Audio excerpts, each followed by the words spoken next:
The breaking moment came when he didn't react the way I expected. I wanted him to look hurt, maybe jealous, maybe even angry, something that would make me feel powerful. Instead, he smiled once, not warmly, but like he'd just solved a question he'd been carrying for months. He pulled out his phone, opened our shared group chat with friends, and typed one message. "I'm heading out. Don't wait." Then he placed his keys on the table in front of everyone, like a public goodbye, and walked away while I was still laughing. The laughter died in my throat because I realized the crowd wasn't laughing with me anymore. They were watching me lose him in real time, and for the first time, I didn't look confident, I looked replaceable.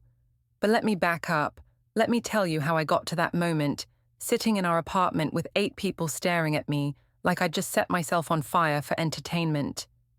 My name is Odessa Varel, and 3 weeks ago I thought I was winning at life.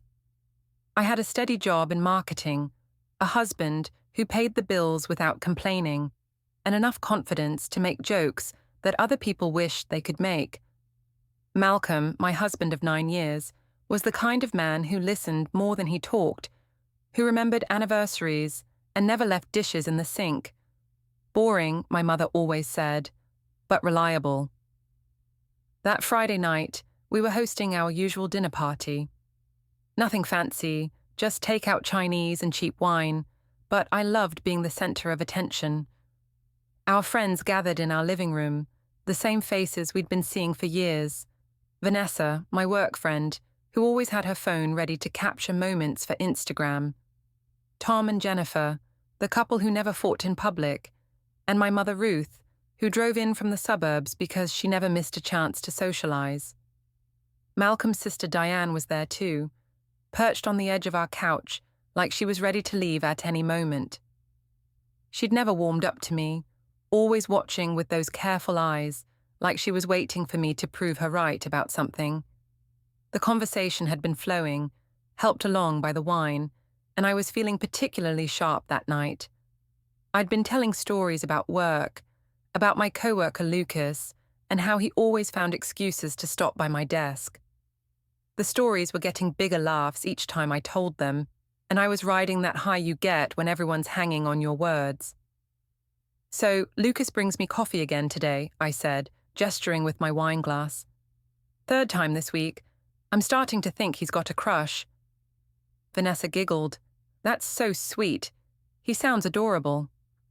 "Oh, he is," I said, catching Malcolm's eye across the room. He was loading the dishwasher, methodical as always, not really part of the conversation. Young, eager, always complimenting my presentations, very attentive. My mother leaned forward. "How old is this Lucas?" 29, still has that puppy dog energy, you know, always asking if I need help with projects, staying late to work on things together. I took another sip of wine. It's refreshing, honestly, someone who actually notices when you put effort into something. I caught Diane's expression tightening, but I was on a roll. The other day he told me I looked amazing in my new dress, just like that, right in front of everyone in the break room. No hesitation, no worry about what anyone would think. Confidence is so attractive. Malcolm had stopped loading dishes.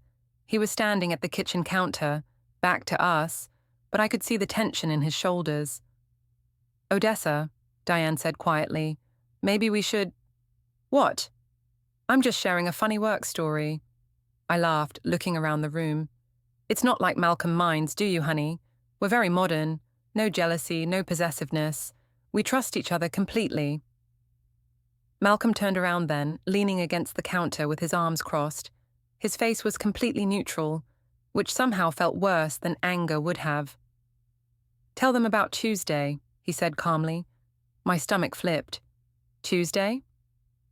"When Lucas drove you home from the office happy hour. You got in around midnight." The room went quiet. Vanessa lowered her phone. "We were just talking," I said, forcing another laugh. "God, you make it sound so dramatic. We grabbed drinks with the team, and yes, he gave me a ride home because you were already asleep. It's called being social, Malcolm. You should try it sometime." "I wasn't asleep," Malcolm said. "I was waiting up. I saw his car in the driveway for 45 minutes. Heat rushed to my face, but I kept smiling. We were talking about work. He's going through some things with his girlfriend. Needed advice. I was being a good friend. His girlfriend? Tom asked. I thought you said he was flirting with you. He can do both, I snapped, then caught myself. Look, this is ridiculous. Malcolm, you're being paranoid. Lucas is a co-worker and a friend. We talk, we laugh. Sometimes we grab drinks. It's completely innocent. But even as I said it, I knew it wasn't true. Lucas and I had been dancing around something for months, the late nights working on projects that could have been finished during the day, the text messages that started about work and drifted into personal territory, the way he looked at me when he thought no one was watching. And Tuesday night in his car, we'd crossed a line. Just kissing, nothing more, but enough to change everything. Enough to make me feel desired in a way I hadn't felt in years. Innocent, Malcolm repeated, like he was tasting the word. That's interesting, because Lucas's girlfriend called me yesterday. The room went dead silent. My wineglass slipped in my hand, and I had to grab it with both hands to keep from dropping it. What? She wanted to know if you and I were having problems. Apparently Lucas has been talking about you quite a bit. Told her he thinks you're unhappy in your marriage. I could feel everyone staring at me. My mother's mouth was hanging open. Diane looked like she wanted to sink into the floor. Vanessa was definitely recording now. He has no right to speculate about our marriage, I said, my voice coming out higher than I intended. If he said that, he's way out of line. Is he wrong? Malcolm asked. The question hung in the air like smoke. I could have said no. I could have laughed it off, made a joke about Lucas being presumptuous, steered the conversation somewhere else. Instead, the wine and the attention and the weeks of feeling powerful made me double down. Maybe he's not entirely wrong, I said, lifting my chin. Maybe some of us need more than the same routine every single day. Maybe some of us like feeling appreciated and noticed and desired. Malcolm's expression didn't change, but something shifted behind his eyes. So when Lucas tells his girlfriend that you're available, he's not wrong about that either. I didn't say I was available. I said I was appreciated. There's a difference. Is there? Diane asked quietly. I turned on her. Yes, there is. Just because your brother is content to live like a monk doesn't mean the rest of us have to. Some people understand that marriage doesn't mean you stop being an individual person with individual needs. What needs? Malcolm asked, and his voice was so calm it was scary. The need to feel wanted, the need to feel special, the need to have someone look at you like you're the most interesting person in the room instead of just another piece of furniture. The words came out harsher than I'd intended, but I couldn't take them back now. The room was so quiet I could hear the refrigerator humming. So Lucas makes you feel special, Malcolm said. Yes, he does. And I don't. I hesitated. You used to. Malcolm nodded slowly, like I'd confirmed something he'd suspected. And if I can't make you feel special anymore, you'll find someone who can. That's not what I said. Isn't it? He straightened up, pulling his phone out of his pocket. Because it sounds like you're saying I'm replaceable. That if I don't perform up to your standards, you'll find an upgrade. My heart was pounding, but I couldn't back down now. Not with everyone watching. Not when I'd already gone this far. Maybe you are replaceable, I said, and the words felt like jumping off a cliff. Maybe we all are. Maybe that's what keeps relationships honest, knowing that if you stop putting in effort, the other person has options. I laughed, but it sounded forced even to me. He knows he's not the only one. That's what keeps things interesting. That's when Malcolm smiled. Not a happy smile, but that cold, solved puzzle smile I mentioned before. He pulled out his phone, opened our group chat and typed, "I'm heading out. Don't wait." Then he placed his keys on the coffee table, right in the middle of all the takeout containers and wine glasses, like he was making an offering. The keys landed with a small metallic sound that seemed to echo. "Malcolm," my mother started, but he was already walking toward the door. "Wait," I said, standing up. Where are you going? He paused at the door, his hand on the handle, and looked back at me. You said I was replaceable. I'm just making it easier for you to replace me. Then he left, and I was standing in my living room with 8 people staring at me like I'd just committed murder on live television. My laughter had died completely, and in the silence that followed, I heard Vanessa's phone chime as she posted the video to Instagram. The first sign that things were spinning out of control came Monday morning when I walked into the office and conversation stopped. Not the gradual trailing off that happens when someone important enters a room, but the abrupt silence that follows a car crash. I'd spent the weekend telling myself that Malcolm was being dramatic. He'd come home Sunday night, sheepish and apologetic, and we'd laugh about the whole thing. I'd been checking my phone obsessively, expecting texts that never came. His location sharing was turned off, and when I called, it went straight to voicemail. Where did he even go? I'd asked my mother when she called Sunday afternoon. Probably to Diane's, she said. You know how she's always babied him. Don't worry, honey. Men need to feel important. He'll come crawling back once he realizes what he's lost. But Monday morning at work, looking at the faces of my co-workers, I wasn't so sure. Lucas wasn't at his desk.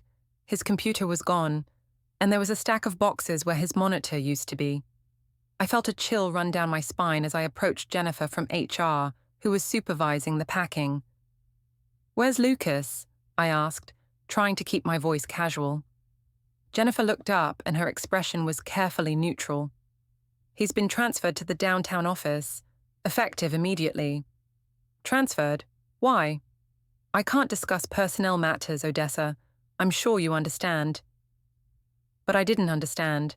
Lucas had been working on 3 major projects with me. You don't just transfer someone overnight unless something serious has happened. I made it through the morning, but by lunch the whispers were impossible to ignore. I caught fragments of conversations that stopped when I approached. Saw the video. Can't believe she said that. Poor guy. In the break room, I cornered my coworker Sarah, who'd always been friendly. What video is everyone talking about? I asked. Sarah looked uncomfortable. Odessa, I don't think. Just tell me. She sighed and pulled out her phone, scrolling through Instagram. Vanessa posted this Saturday night. It's been shared. A lot. She handed me the phone, and I watched myself on the screen, wineglass in hand, saying, Maybe you are replaceable to my husband. The caption read, When keeping it real goes wrong. Marriage goals. Rauch. Not really Gyufai. Yikes. The video had been viewed 47,000 times. The comments were brutal. This is why men don't trust women anymore. Imagine humiliating your husband like this in public. She's going to regret this so hard. Someone check on this man. He needs better friends. Plot twist. She's about to find out who's really replaceable here. I handed the phone back with shaking hands. How did this get so many views? Someone shared it to Reddit, Sarah said quietly. It's been picked up by a bunch of relationship forums. People are calling it a perfect example of, well, they're not being kind about it. I spent my lunch break in my car, scrolling through the comments and shares. The video had taken on a life of its own, spreading through social media like wildfire. Someone had even made a TikTok response video analyzing my body language and narcissistic tendencies. When I got home that evening, Malcolm's absence felt different, more permanent. His side of the closet was noticeably emptier, not cleaned out completely, but missing key items. Work clothes, his laptop, the leather jacket I'd bought him for his birthday. I tried calling him again. Voicemail. Malcolm, this is getting ridiculous.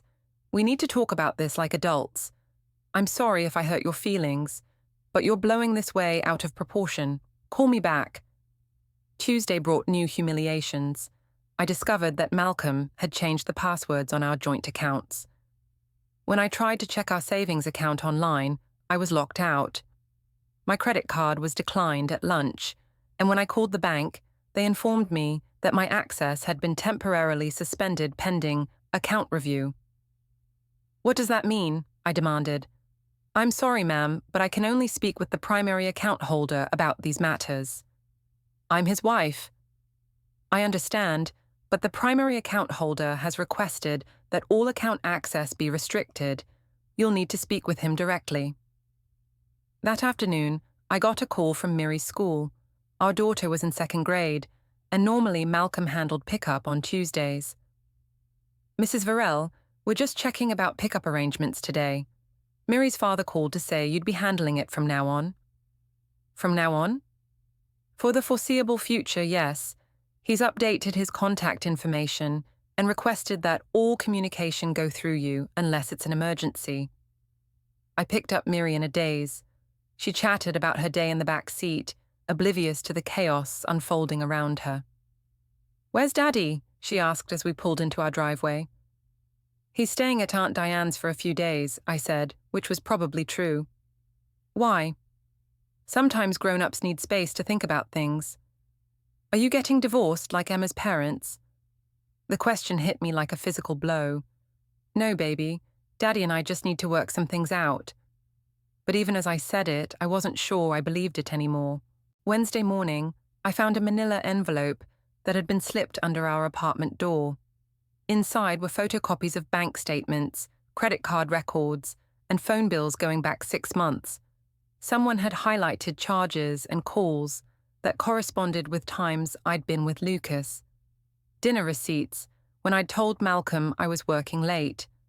Hotel charges from the conference where Lucas and I had first kissed. Text message timestamps that painted a very clear picture of an affair. At the bottom of the stack was a single sheet of paper with a law firm's letterhead. Preliminary Financial Disclosure, Virel versus Virel. My hands were shaking so hard I could barely hold the papers. Malcolm wasn't just being dramatic, he was building a case. I called Vanessa, desperate for someone to tell me I was overreacting.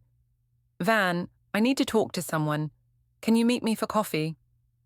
There was a long pause. "Odessa, I don't think that's a good idea right now." "What do you mean?" "I mean, things are really complicated right now.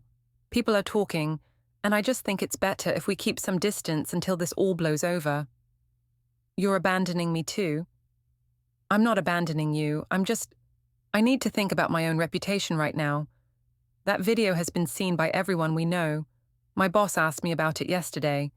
It's affecting my professional life." "So you're choosing your job over our friendship?" "I'm choosing to not get dragged into whatever this situation is becoming. I'm sorry, Odessa. I really am. But you made this mess, and you need to figure out how to clean it up." She hung up, leaving me alone in my apartment with a stack of legal documents and the growing realization that I'd miscalculated everything. Thursday evening, my mother came over with takeout and wine, ready to commiserate.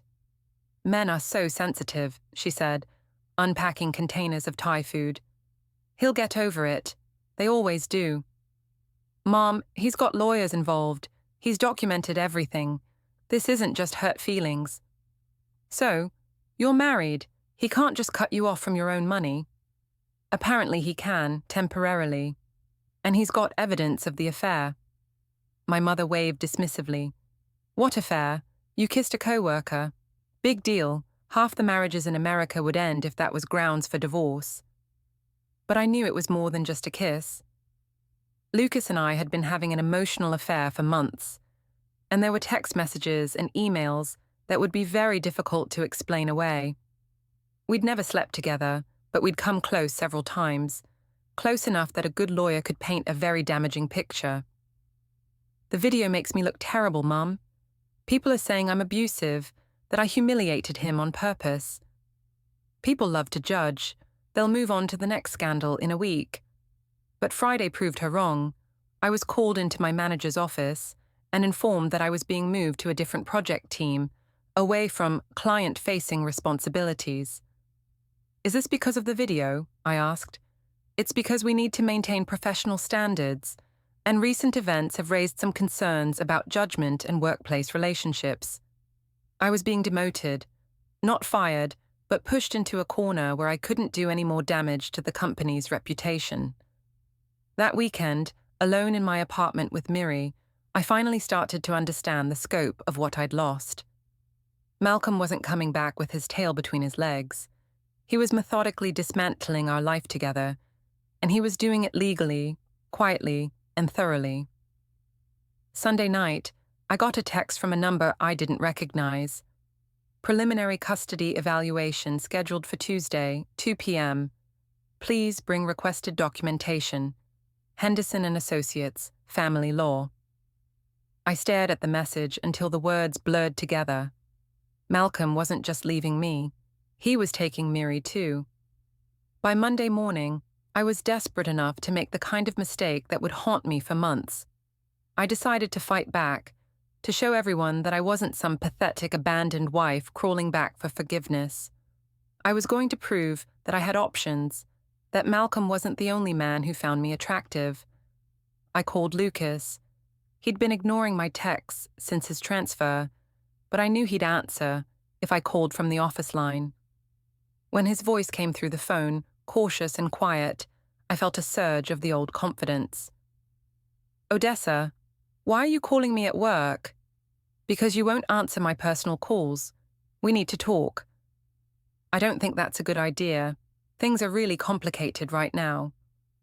They don't have to be. Malcolm's being ridiculous, but he'll get over it. He always does.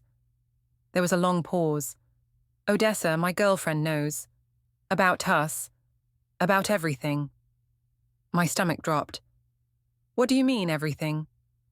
The texts, the late nights, the conference. She went through my phone after someone sent her that video of you. She's threatening to leave me. So, I thought you said she was boring anyway. I thought you said you were thinking about ending it. I never said that. I said we were having some problems, but I never said I wanted to break up with her. We've been together for 3 years, Odessa. We live together. We have a life. And what about us? What about all those nights you said you'd never felt this way about anyone before? Another pause. I think maybe we got carried away. The excitement of something new, the thrill of the secret. But I never meant for it to blow up like this. I never wanted to hurt anyone. You're abandoning me too. I'm trying to save my relationship, and honestly, Odessa, you should be trying to save yours instead of calling me. He hung up, leaving me staring at the phone in disbelief. In the space of a week, I'd lost my husband, my best friend, my work reputation, and now the man I'd risked everything for was walking away like I'd meant nothing. But I wasn't ready to give up. If Malcolm wanted to play hardball, I'd show him exactly what he was giving up. That evening, I called my mother and asked her to watch Miri. I'm going out, I announced. I'm done hiding like I did something wrong. Good for you, honey. Show him what he's missing. I dressed carefully, the black dress that Lucas had complimented, the one that made me feel powerful and attractive. I did my makeup with extra care, curled my hair, and drove to the downtown bistro where our friend group usually met for drinks. I knew they'd be there. It was trivia night, and we'd been going as a group for 2 years. If Malcolm wanted to abandon our social circle, fine, but I wasn't going to let him take my friends away too. When I walked in, I spotted them immediately at our usual table in the corner. Tom and Jennifer, Sarah from work, and a few others from our extended circle. No Malcolm, which was what I'd expected, but also no Vanessa, which stung more than I wanted to admit. Odessa, Jennifer called out, waving me over. Her smile looked forced, but at least she was trying. I slid into the booth, ordering a wine and pretending everything was normal. How's everyone doing? I feel like I haven't seen you guys in forever. We're good, Tom said carefully. How are you holding up? I'm great, actually. Really great. It's amazing how much energy you have when you're not walking on eggshells all the time. The table went quiet. Sarah cleared her throat. Have you talked to Malcolm? How is he doing? Malcolm's fine. He's staying with his sister while we work some things out. It's probably for the best, honestly. We've been in a rut for a while. A rut? Jennifer repeated. You know how it is. Same routine every day, same conversations, same everything. Sometimes you need to shake things up to remember who you are as an individual.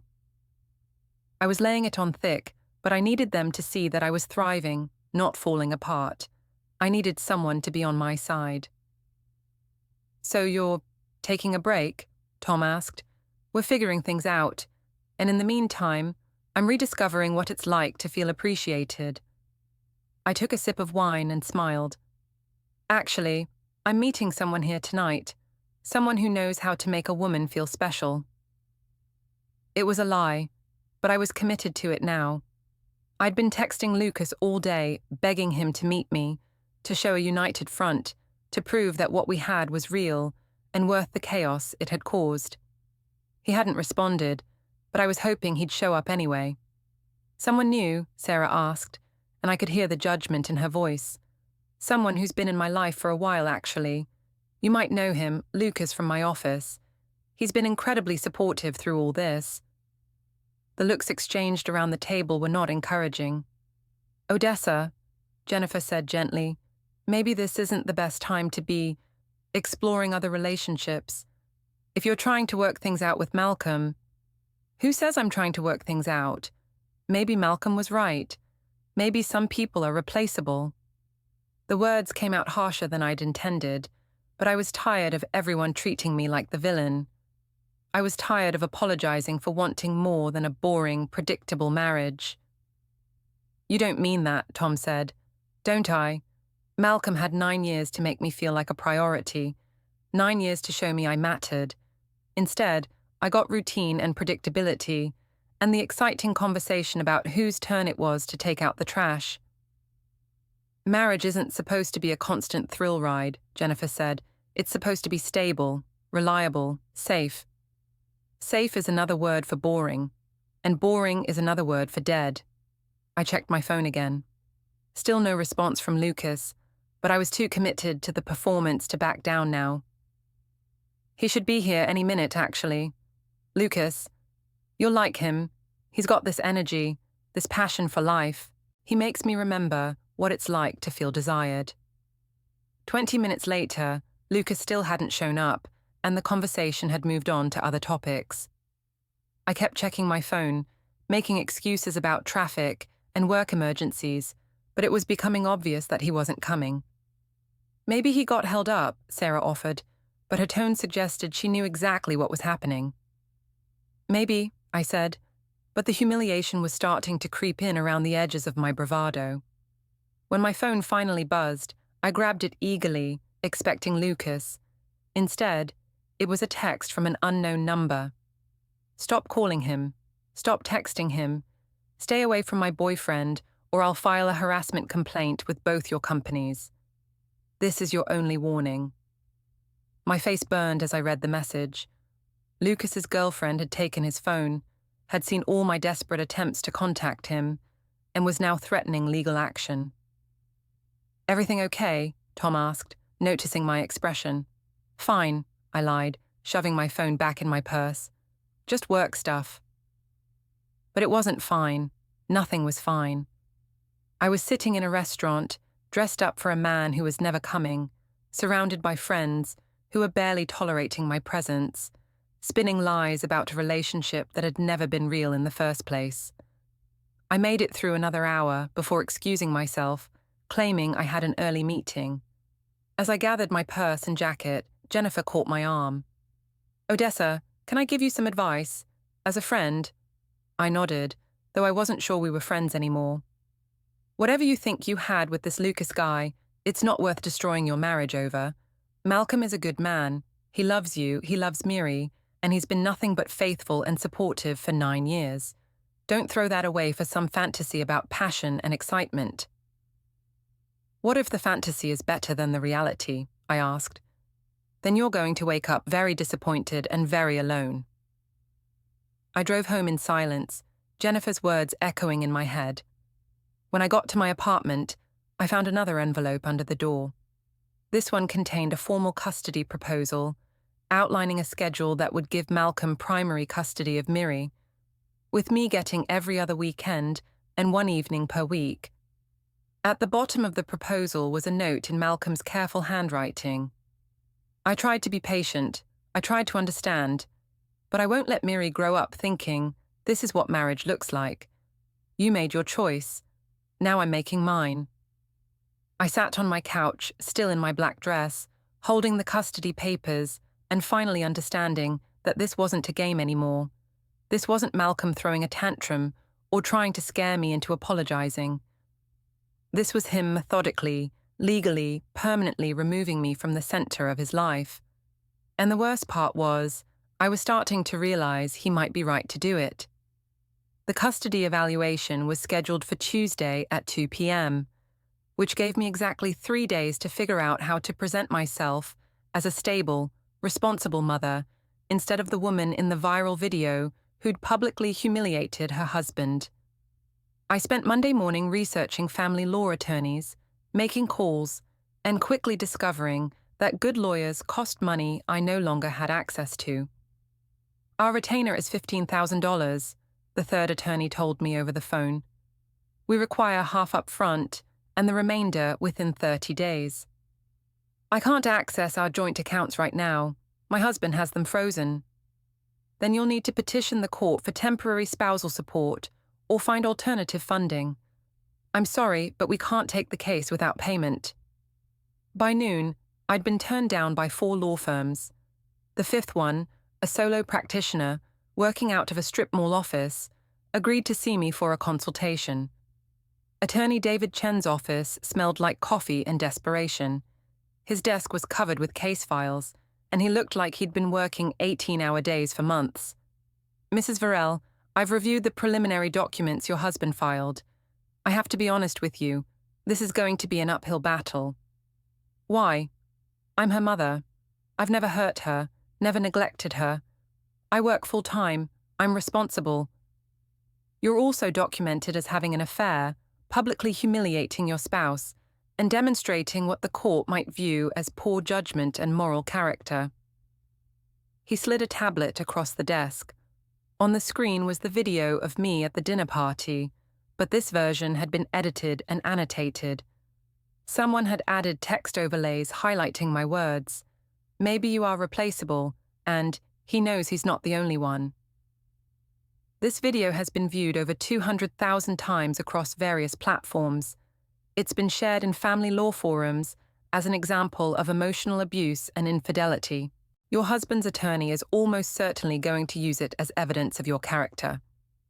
I stared at the screen, watching myself destroy my life in real time. It was just a joke. I was drunk. I was showing off. Mrs. Varell, family court judges don't care about your intentions. They care about the child's best interests. And right now, the narrative is that you're an unfaithful wife who publicly humiliates her husband and prioritizes her affair over her family. I didn't have an affair. Not really. We kissed a few times, that's all. Chen pulled out another folder. Your husband's attorney has submitted text messages, email records, credit card receipts, and witness statements suggesting otherwise. There's documentation of late-night meetings, hotel charges, and communications that suggest an ongoing emotional and physical relationship.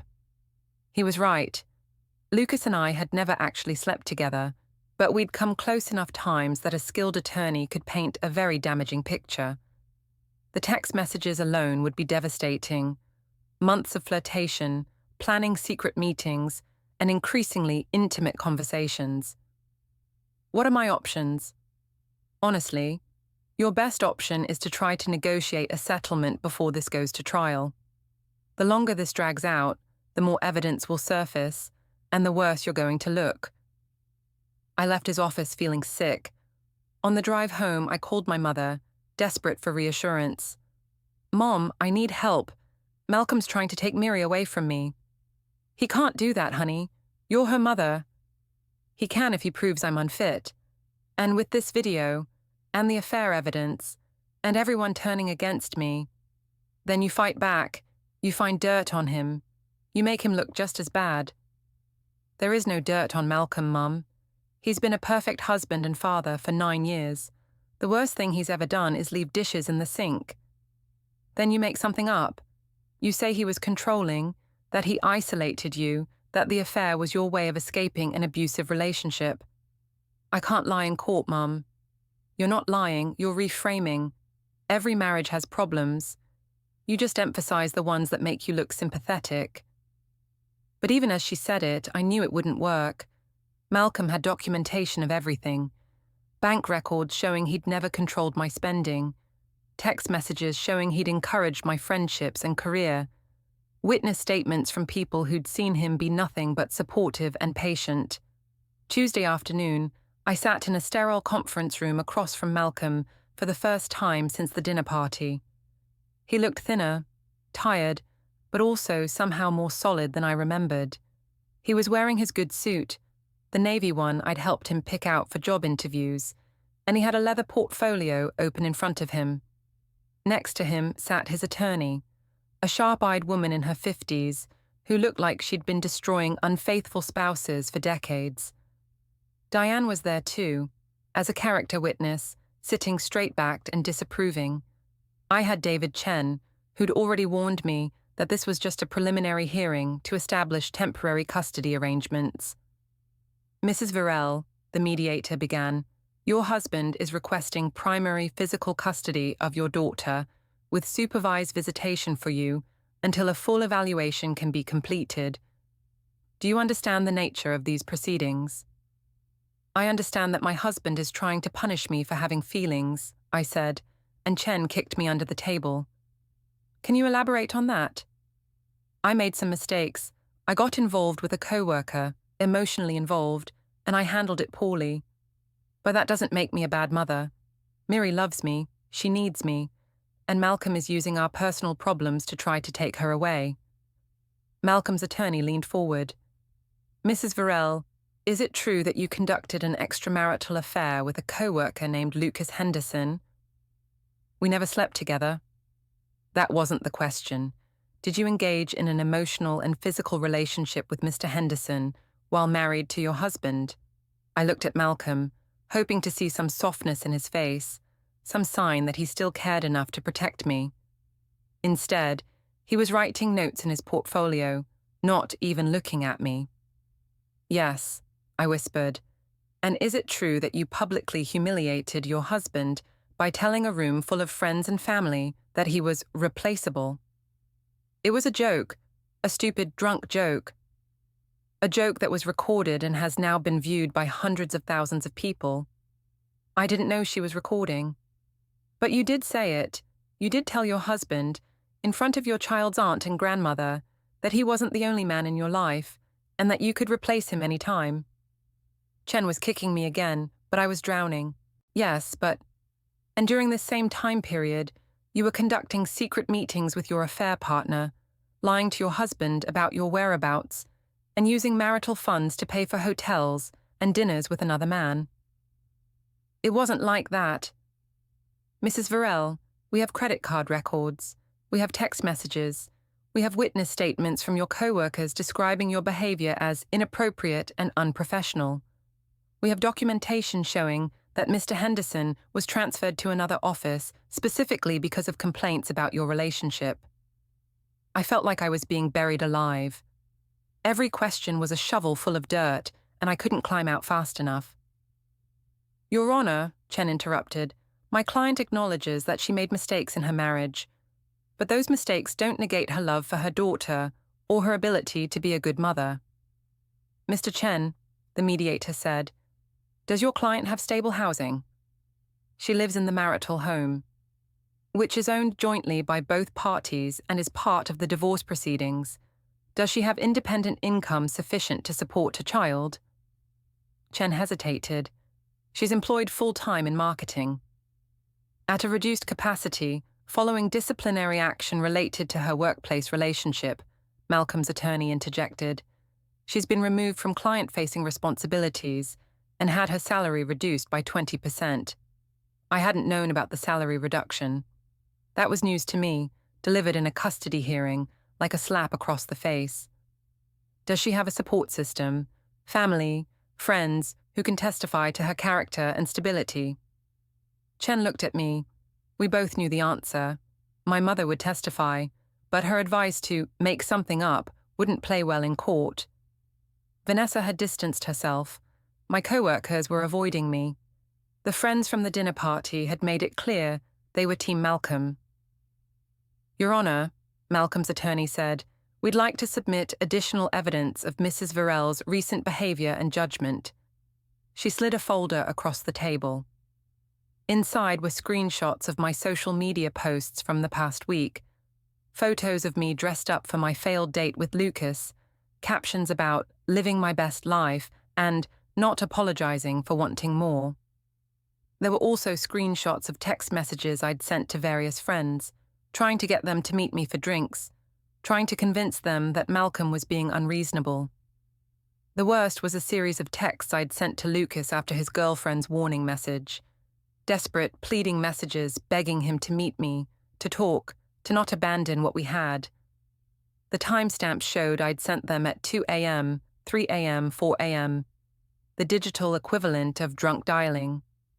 These messages were sent to Mr. Henderson after his girlfriend explicitly asked Mrs. Varell to cease contact, Malcolm's attorney explained. They demonstrate ongoing poor judgment and an inability to respect boundaries. I wanted to disappear. Every mistake I'd made in the past 2 weeks was laid out on the table, like evidence in a murder trial. Based on the preliminary evidence, the mediator announced, I'm granting temporary primary custody to Mr. Varell. Mrs. Varell will have supervised visitation on Saturday afternoons from 1 p.m. to 5 p.m., supervised by a court-appointed monitor. We'll reconvene in 30 days for a full hearing. The gavel came down, and just like that, I'd lost my daughter. Malcolm packed up his portfolio without looking at me. Diane squeezed his shoulder and whispered something in his ear. As they left, I heard her say, "She did this to herself, Malcolm. Don't feel guilty for protecting Miri." I sat in the empty conference room with Chen, staring at the evidence of my own destruction spread across the table. "What happens now?" I asked. "Now we prepare for the real fight. But Mrs. Varell, I need you to understand something. Unless you can demonstrate significant changes in your behavior and judgment, unless you can rebuild your reputation and show the court that you're prioritizing your daughter over your personal drama, you're going to lose her permanently." "How do I do that?" "You start by staying away from social media, staying away from Lucas Henderson, and staying away from anything that could be construed as poor judgment.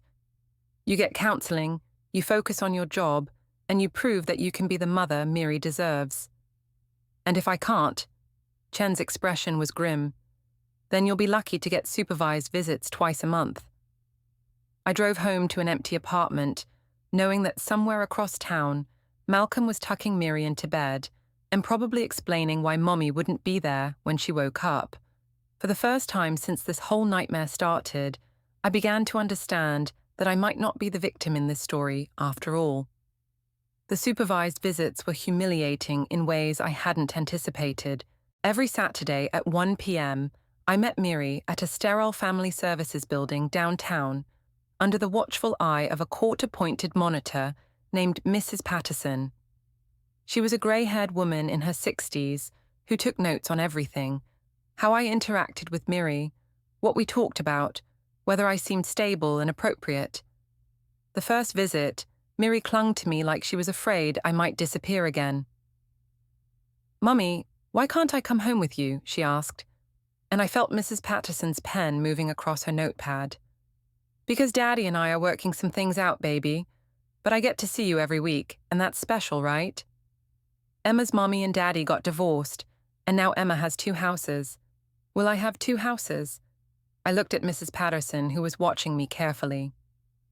"We don't know yet, sweetheart. Right now, you're staying with Daddy, and that's what's best. But I miss you. I miss our apartment." "I miss you too, baby, more than you can imagine." After the visit, Mrs. Patterson walked me to the parking lot. "Mrs. Varell, I need to ask, have you been drinking today?"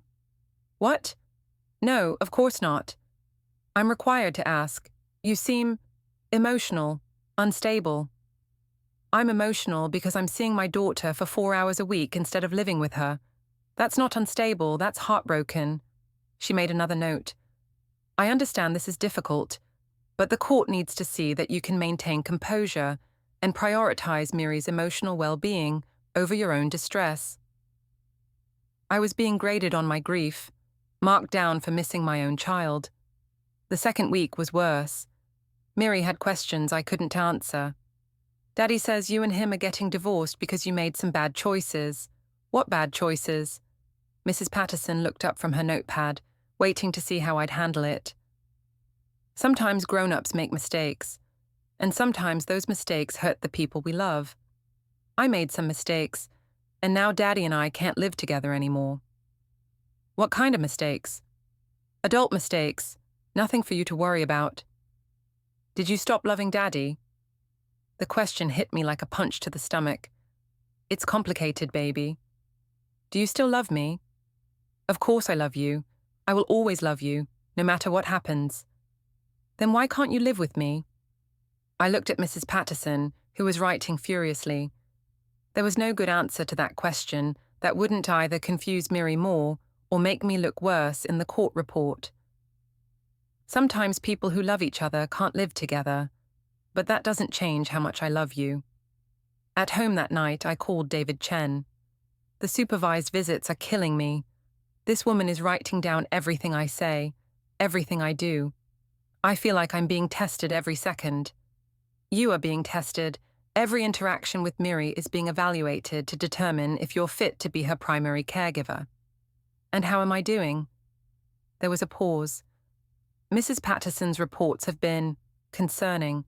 She notes that you seem emotionally volatile and that you're struggling to maintain appropriate boundaries with Miri about adult issues. What does that mean?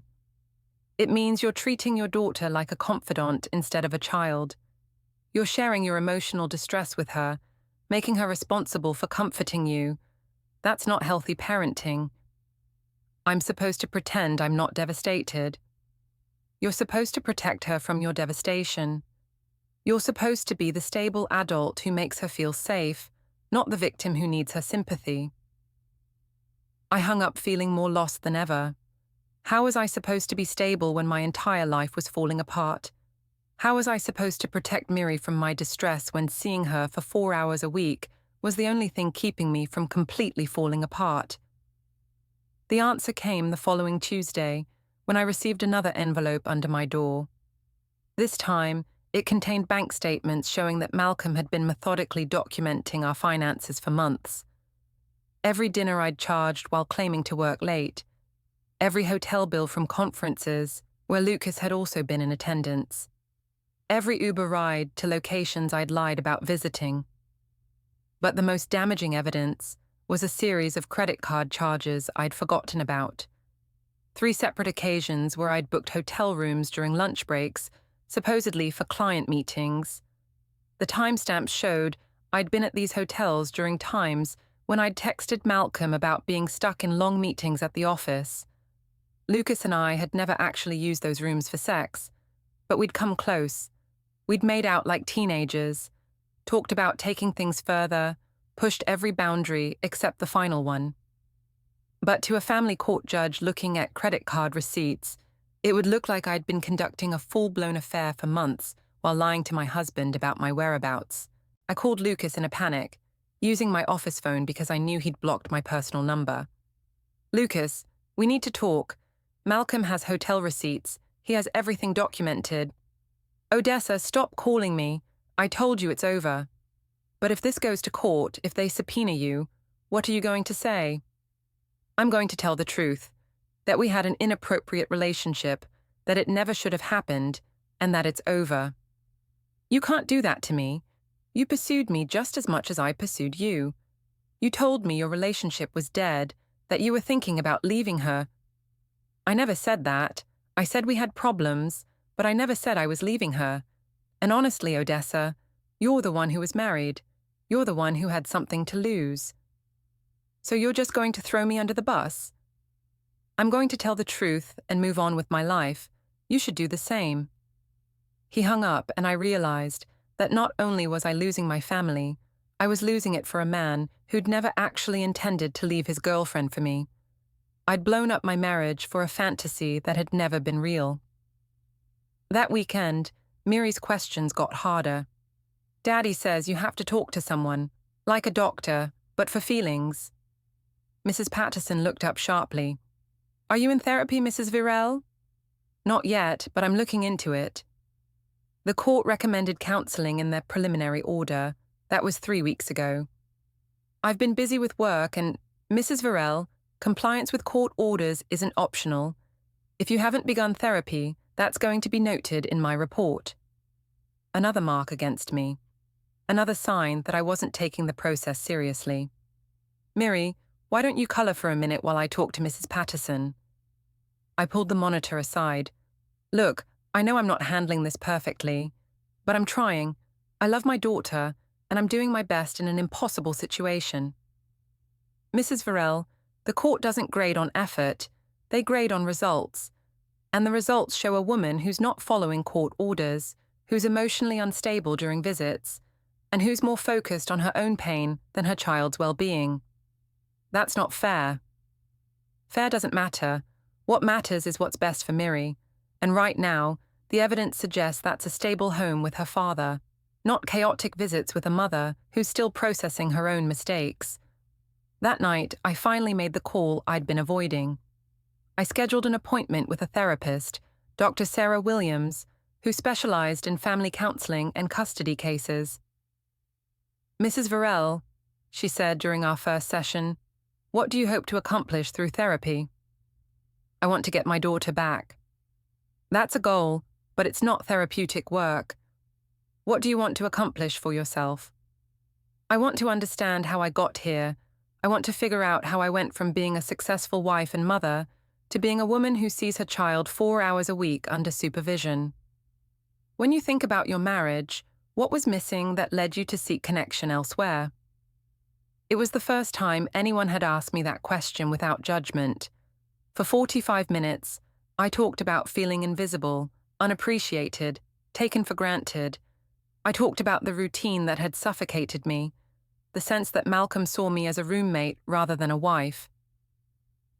And Lucas made you feel seen? Yes, he made me feel like I was interesting, like I was worth pursuing, like I was more than just someone who split the bills and shared parenting duties. But was that feeling worth what it cost you? I thought about Miri's confused questions, about Malcolm's stone-faced silence in the custody hearing, about sitting alone in my apartment every night. No, I whispered, it wasn't worth any of this. Then that's where we start. We start with understanding why you prioritized feeling desired over being responsible, and how you can make different choices going forward. For the first time in weeks, I felt like maybe there was a path forward. Maybe I could prove to the court that I was capable of change, that I could be the mother Miri deserved. But when I got home that night, there was another envelope waiting. Inside was a formal custody petition requesting permanent sole custody for Malcolm, with my visitation reduced to twice monthly supervised visits. At the bottom was a note. Odessa, I tried to give you chances to make this right, but every week Mrs. Patterson's reports get worse. Every week you show Miri that your pain is more important than her stability. I can't let that continue. I'm sorry it came to this. Malcolm, I called Chen immediately. They're asking for permanent custody. Can they do that? Based on Mrs. Patterson's reports and your non-compliance with court orders, yes. They have a strong case. What are my options? We fight. We show the court that you're in therapy, that you're making changes, that you can prioritize Miri's needs. But Mrs. Virel, I need you to understand something. If you lose this hearing, you could lose meaningful access to your daughter permanently. This is your last chance to prove you deserve to be her mother. I hung up and looked around my empty apartment. Somewhere across town, Malcolm was probably reading Miri a bedtime story, helping her with homework, being the stable parent she needed. And I was sitting alone with legal documents, finally understanding that the joke I'd made at that dinner party hadn't just cost me my marriage.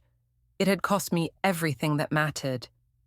The final custody hearing was scheduled for a Friday morning in late October, exactly 2 months after the dinner party that had destroyed my life. I spent the week before preparing with Chen, going over testimony, practicing answers to questions I knew would be designed to expose every poor decision I'd made. Remember, Chen told me, they're going to try to provoke you. Malcolm's attorney will push every button to make you look unstable, emotional, unfit. You need to stay calm, acknowledge your mistakes, and focus on your love for Miri. What if they ask about Lucas? You tell the truth. You made a mistake, you regret it, and you've learned from it. Don't minimize it, don't make excuses, and don't blame anyone else. The night before the hearing, I couldn't sleep. I kept thinking about Miri's questions during our last supervised visit. Mommy, are you going to live with me again? I hope so, baby. I'm working very hard to make that happen. Daddy says I might have to choose. Between you and him. My heart had stopped. Did he really say that? Not exactly, but Aunt Diane was talking to him, and she said something about what I want. Do I have to choose? Mrs. Patterson had been writing furiously, and I'd known that any answer I gave would be wrong. If I said no, I'd be lying. If I said yes, I'd be putting adult stress on a 7-year-old. You don't have to worry about any of that, sweetheart. The grown-ups will figure it out. But now, staring at the ceiling at 3 a.m., I wondered if Miri would choose me. And if she didn't, could I blame her? Friday morning, I dressed in my most conservative suit, pulled my hair back, and wore minimal makeup. I needed to look like a responsible mother, not the woman who'd flirted with co-workers and humiliated her husband in public. The courthouse was busier than I'd expected. Families in various states of crisis filled the hallways, some crying, some arguing, some sitting in defeated silence. I found Chen near the courtroom entrance, reviewing his notes one last time. Are you ready for this? He asked. No, but I don't have a choice. Inside the courtroom, Malcolm was already seated with his attorney and Diane.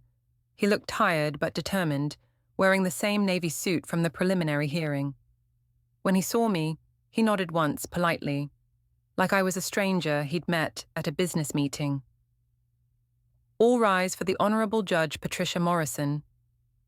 Judge Morrison was a woman in her 50s, with silver hair and sharp eyes. She'd been handling family court cases for 20 years, according to Chen's research, and she had a reputation for no-nonsense decisions based strictly on the best interests of the child. This is a custody hearing in the matter of Varel versus Varel.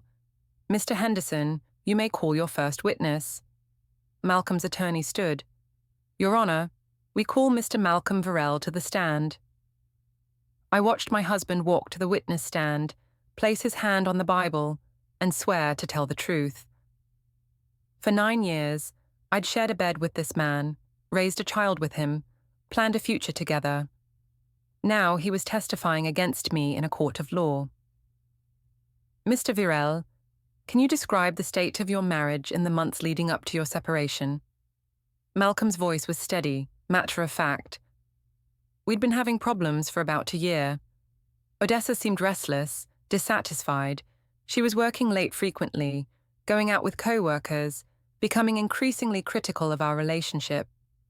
Did you attempt to address these problems? I suggested marriage counseling several times. She refused, said I was being dramatic. I tried to plan more date nights, to be more attentive, but she seemed to interpret my efforts as pressure. When did you first become aware of your wife's relationship with Lucas Henderson? I suspected something was wrong for months. She was secretive about her phone, defensive when I asked about her schedule. But I didn't have proof until his girlfriend called me. What did she tell you? That Lucas had been talking about Odessa constantly, that he'd told her Odessa was unhappy in her marriage and might be available. She wanted to know if we were separated. How did you respond? I started paying closer attention. I noticed charges on our credit card for hotels during times when Odessa claimed to be in meetings. I saw text messages on her phone when she left it on the counter. I realized she'd been lying to me for months. And how did this affect your daughter? Malcolm's composure cracked slightly. Miri knew something was wrong. She asked why Mommy was always on her phone. why she seemed angry all the time. She started having nightmares, clinging to me at bedtime. Mr. Varel, can you describe the events of September 15th, the night of the dinner party? We were hosting friends for dinner. Odessa had been drinking, and she started telling stories about Lucas, making it clear they had a relationship. When our friends looked uncomfortable, she doubled down. She told everyone that I was replaceable, that I wasn't the only man in her life. How did that make you feel? Humiliated. But more than that, I realized she was using our marriage, our private problems, as entertainment for other people. I realized she didn't respect me, our relationship, or our family enough to keep our problems private. What did you do? I left. I went to my sister's house and started documenting everything. I realized I needed to protect Miri from growing up in a home where marriage was treated like a joke. Malcolm's attorney introduced the viral video, the credit card receipts, the text messages, and Mrs. Patterson's supervision reports. Each piece of evidence was another nail in the coffin of my parental rights. Mr. Varel, in your opinion, what custody arrangement would be in Miri's best interests? I think Miri needs stability. She needs to live in one home, attend one school, have consistent rules and expectations. She needs to see that marriage and family are serious commitments, not disposable entertainment. And Mrs. Varel's role? I want Miri to have a relationship with her mother, but that relationship needs to be healthy, stable, and focused on Miri's needs, not Odessa's emotional problems. When it was Chen's turn to cross-examine, he did his best to poke holes in Malcolm's testimony. Mr. Varel, isn't it true that you were emotionally distant in your marriage, that you took your wife for granted? I may not have been perfect, but I was faithful. I was present. I prioritized our family over my personal desires. But you acknowledge that your wife felt unappreciated. I acknowledge that she said she felt unappreciated, but instead of working on our marriage, she chose to find validation outside of it. Chen couldn't make much progress. Malcolm was too calm, too reasonable, too obviously the wronged party. Next, they called Mrs. Patterson. In your professional opinion, is Mrs. Varel currently capable of providing appropriate care for her daughter? Mrs. Varel loves her daughter, but she's struggling with emotional regulation and boundary issues. During supervised visits, she frequently makes Miri responsible for her emotional well-being. She shares inappropriate details about the divorce, seeks comfort from the child instead of providing it. Can you give an example? Last week, Mrs. Varel started crying during the visit and told Miri, "You're the only good thing in my life right now." That puts tremendous pressure on a 7-year-old to be responsible for her mother's happiness. In your professional opinion, what custody arrangement would serve Miri's best interests? Continued primary custody with Mr. Varel, with therapeutic visitation for Mrs. Varel. She needs to complete individual therapy and parenting classes before unsupervised visits should be considered. When they called me to testify, my hands were shaking so badly I could barely hold the Bible. Mrs. Varel, do you love your daughter? More than anything in the world. Then why did you jeopardize your family for a relationship with a co-worker? The question hit me like a slap. I wasn't thinking clearly. I felt unappreciated, invisible. Lucas made me feel seen, and I got caught up in that feeling. So your need to feel appreciated was more important than your daughter's need for a stable home? No, that's not... I never meant for it to affect Miri. But it did affect her, didn't it? Your choices led to your separation, to these custody proceedings, to your daughter living with the confusion and trauma of her parents' divorce. Yes. Mrs. Varel, do you take full responsibility for the breakdown of your marriage? I looked at Malcolm, hoping for some sign of softness, some indication that he still cared enough to want me to salvage this. His expression was neutral, professional. Yes, I take full responsibility. And do you understand why your husband felt he needed to protect your daughter from your poor judgment? The word stuck in my throat. Yes. Mrs. Varel, what has changed since September? How are you different now than you were when you publicly humiliated your husband? I'm in therapy. I'm working on understanding why I made those choices. I'm learning to prioritize Miri's needs over my own emotions. But you've only been in therapy for 3 weeks, correct? Yes. And during your supervised visits, you've continued to display the same emotional instability and poor boundaries that led to this situation, correct? I'm learning, I'm trying to do better. Trying isn't the same as succeeding, is it? I had no answer for that. When Chen tried to rehabilitate my testimony, he focused on my love for Miri, my commitment to change, my willingness to do whatever was necessary to be a good mother. But the damage was done.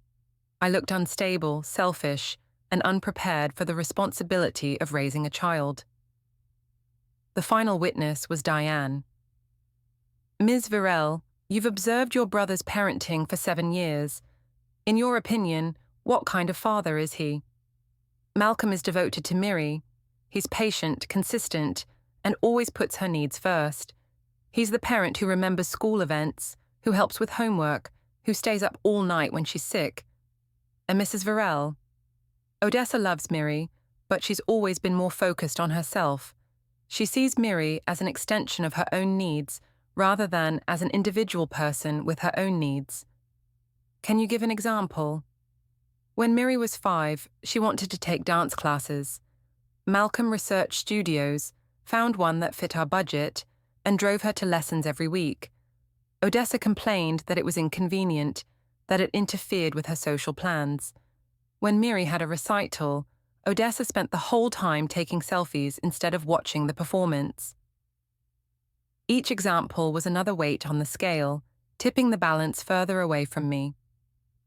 When closing arguments began, Malcolm's attorney painted a picture of a stable, devoted father, trying to protect his daughter from a mother who'd prioritized her own desires over her family's well-being. Chen did his best, arguing that I deserved a chance to prove I could change, that Miri needed her mother, that supervised visits weren't enough to maintain a meaningful relationship, but I could see in Judge Morrison's face that the decision had already been made. Based on the evidence presented, I find that the best interests of the minor child are served by awarding primary physical custody to Mr. Malcolm Virel. Mrs. Odessa Virel will have supervised visitation twice monthly, with the possibility of unsupervised visits after completion of individual therapy and parenting classes. This arrangement will be reviewed in 6 months. The gavel came down, and just like that, I'd lost my daughter. Malcolm shook hands with his attorney, hugged Diane, and walked out of the courtroom without looking at me. In the hallway, I caught up with him near the elevators. Malcolm, please, can we talk? Can we figure out some way to... He turned around, and for the first time in months, I saw real emotion in his face. Not anger, not hatred, but something worse. Disappointment. Odessa, you had every chance to make this right, every chance to put Miri first, to show the court that you could be the mother she deserves. Instead, you spent 2 months feeling sorry for yourself and making the same selfish choices that got you here in the first place. I'm in therapy now. I'm changing. You're in therapy because the court ordered it. You're changing because you got caught. That's not real change. That's damage control. The elevator doors opened, and he stepped inside. I hope someday you figure out how to love Miri more than you love being the victim in your own story. When you do, call me. Until then, I'm going to protect our daughter from watching her mother destroy herself. The doors closed, leaving me alone in the courthouse hallway, with a folder full of legal documents that had just made me a part-time mother to my own child. I walked out into the October afternoon.